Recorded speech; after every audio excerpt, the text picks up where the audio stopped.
Hey everybody, I was sitting here, I was watching on TV a while ago about stalkers, celebrity stalkers, you know, and a lot of them do get stalked, but it made me think of, it was back in the 80s, probably the early part of the 80s to the mid 80s, that I had a stalker.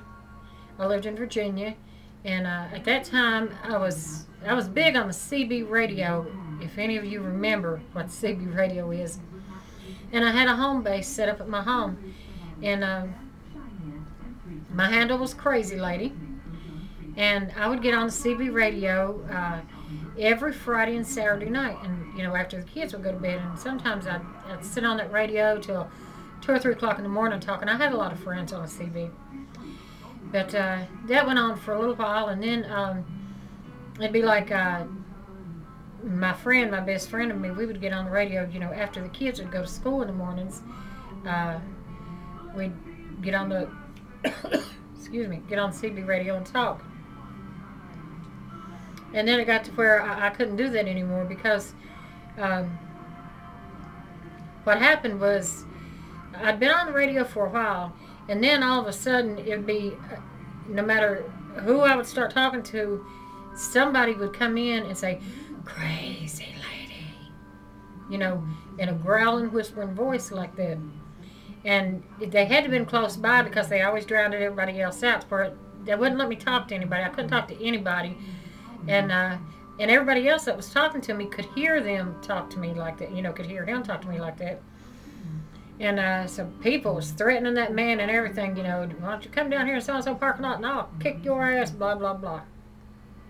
But anyway, this, I started calling him the Growler.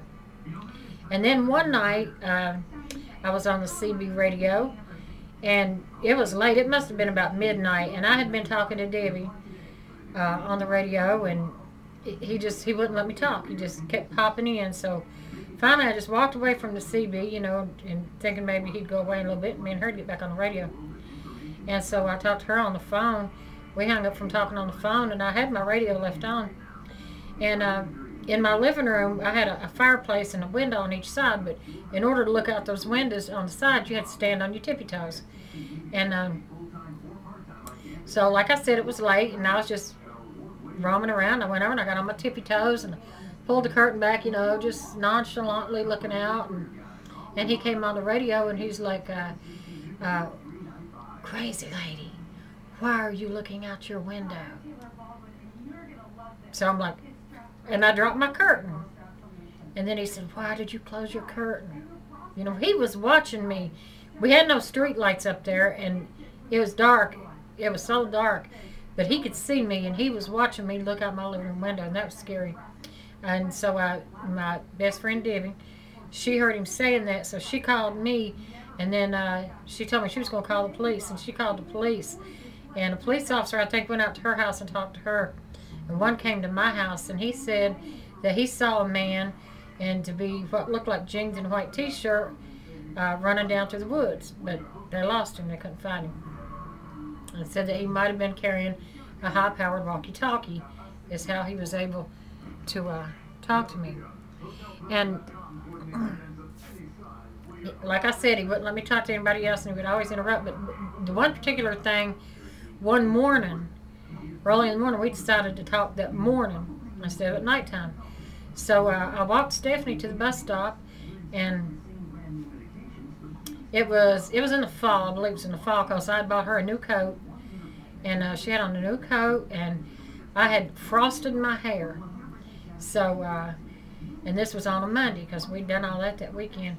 So that Monday morning, I walked her to the bus stop, and I come home, and I get on the radio, and I call for Fair Lady. That's what she called herself. But he came right on in there, and he was like, "Crazy lady." I'm like, "Oh, God." So early in the morning, is that all that man does, is watch for me? And then, don't you know that he told me, he said, he referred to Stephanie's coat. He said, "I see your little girl has got a brand new coat. It looks nice on her." He said, "And by the way, I love what you've done with your hair." So he had seen me walking her to the bus stop. And then he told me, he said, he said, me and you, and he said it in a growling voice, but I'm not going to say it like that because it makes me cough. He said, me and you one day, he said, we're going to have a party. He said, it's just going to be me and you. He said, we will meet and we will have a party alone. He said, it may not be today, it may not be tomorrow, and it may not be next year. He said, it may be so long from now where you're even going to forget about it. He said, but I promise you I won't forget. We will meet. We will have that party one day. And I ain't never going to forget that. And never did find out who he was. Never did find out who that was. And so it got to the point I couldn't talk on the CB anymore. I could not talk on it. So I unhooked everything and I left it alone, I guess, for about 2 years. I didn't get on there for about 2 years. And then I thought, well, you know, looking at it in the closet one day, I said, I think I'm going to set everything back up, you know, get back into that. That was fun. So I set everything up and got back into it that night. And I'll be damned. As soon as I started talking, there he was. He was right there again. So I ended up putting it away and never did get back on it again. So, but that was kind of bizarre. Just like stalkers, I don't know. Like they ain't got nothing better to do. My life was boring. That man had nothing better to do than to watch me.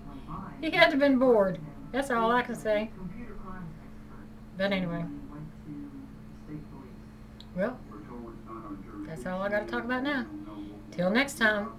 Oh, by the way, I'm on vacation, and I don't have to go back to work till the weekend, so I might make another video, or maybe 2. Just depends. All right. Bye-bye.